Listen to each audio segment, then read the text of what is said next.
Today we're with Dr. Eric Bailey, our state Extension Beef Nutritionist, and you've got a very exciting workshop coming up. Kind of first of its kind.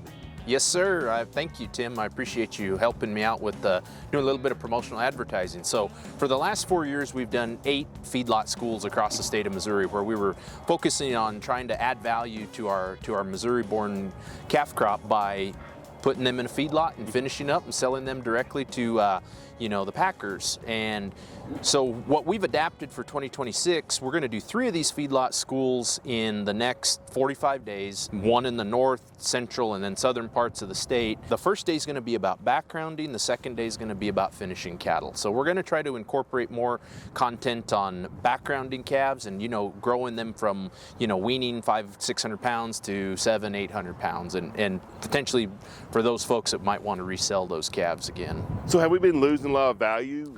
Absolutely. Because of not backgrounding them and finishing them? Absolutely. So, if you look, we're the 3rd largest cow-calf state in the country, 1.8 million beef cows in this state. And of the 1.8 million beef cows, approximately 1.3 million of them get on the bus and leave the state at weaning. 60% of them 60% of them are gone. Now, we keep some for replacement heifers, Sure. right? We do background some calves in this state as well, but there is a large number of calves that leave the state immediately at weaning, and it would not be difficult for us to add a couple $100 in value to them in relatively short order, simply by backgrounding them here, even if we sell them and then they go to a feed yard in another state afterwards. When I think of backgrounding, I think, oh, that's pretty low maintenance. They're out in the pasture. I don't have to worry about them, or grazing some corn stalks or cover crops or small grains. But you're talking about having infrastructure also. Absolutely. There's many different ways to skin that cat. Some people will use the term stocker and backgrounder and preconditioning. We kind of get confused with our terms sometimes, but they're all really the same thing. We're trying to put cheap weight gain on calves that we've weaned that maybe aren't quite ready to finish yet. And that doesn't have to look the same everywhere, because certainly a lot of cattle in Oklahoma, they get shipped from the southeastern United States. They go out on wheat pasture in the fall and winter, and that's their backgrounding operation, right? So a lot of states, like Texas and the Panhandle, those calves will be shipped up into the Panhandle, and they'll go into a starter yard, which is basically a feedlot, but it's just designed for smaller calves. Much like this would be. Much like a system that would look pretty similar to this. And I think that's one of the things that's neat about Missouri is that we have access to really a lot of different options, right? Cover crops on farm ground that we have an opportunity to harvest with these calves, dry lot infrastructure facilities as well, and even turning some of these cattle out onto smaller grass pastures. And if we can put a total mixed ration in front of them, we can still get some cheap, efficient gains, because we are blessed with an access to a variety of feedstuffs here in Missouri with the amount of soybean crush plants, ethanol plants, etc. There's a lot of commodities available in addition to forage resources that would allow us to background calves. So it's a 2-day event each time. The first day's on backgrounding and infrastructure, nutrition. Yes. How to take care of them, and also marketing. Correct, absolutely. I want to point out that health is a big part of the backgrounding. So we have an excellent veterinarian, Dr. John Groves from Eldon Vet Services, or he's from Eldon. His company's called Livestock Veterinary Services. He's been a big part of our feedlot schools from the get-go, more focused on health during the finishing period, but his real specialty is working with operations that are backgrounding calves and trying to straighten these calves out and keep them healthy, because that's a big part of this business model is you're aggregating a bunch of calves from small farms onto your operation, and if you have some disease challenges, they can a 10% death loss is not unheard of in the backgrounding business. So his talk has always been a highlight of our feedlot schools in the past, and I just think that once we let him talk in a backgrounding school, it's really going to come together for a lot of folks, and I'm so thankful that he's willing to participate with us. Because the second day is going to be on feedlot, almost the exact same thing: facilities, nutrition, health, and marketing. So that's right. So it's a condensed version of our original feedlot schools. We are taking the content from 2 days down to 1 day. And yeah, you're absolutely right to emphasize marketing, Tim, because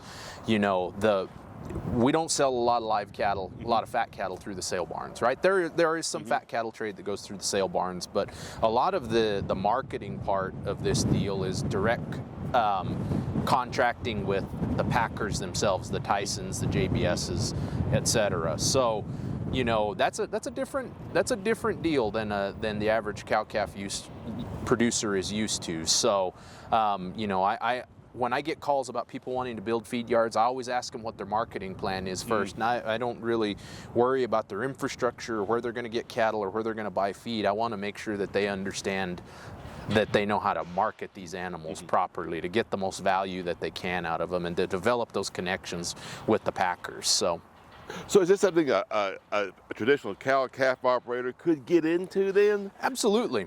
Absolutely. You know, the average producer in the state of Missouri has about 35 cows, right? So relatively small operations, but we've got 43,000 of them in the state. And so there's the reason that I've always felt strongly about this value-added program is that, one, they're not making any more land, right? Right. So, and especially if you're trying to bring a child home to the farm or you're trying to expand your business, you know, adding an additional enterprise onto your existing farm at times can make more economic sense than trying to go out and buy more ground and get larger in your current enterprise. So this is a really nice opportunity. We've been doing this for a number of years now. We've curated a lot of good resources that can help producers in all aspects of, you know, backgrounding and finishing cattle, and we're excited to share it with producers. So a producer could keep the calf from the time it drops to the time it's harvested? Absolutely.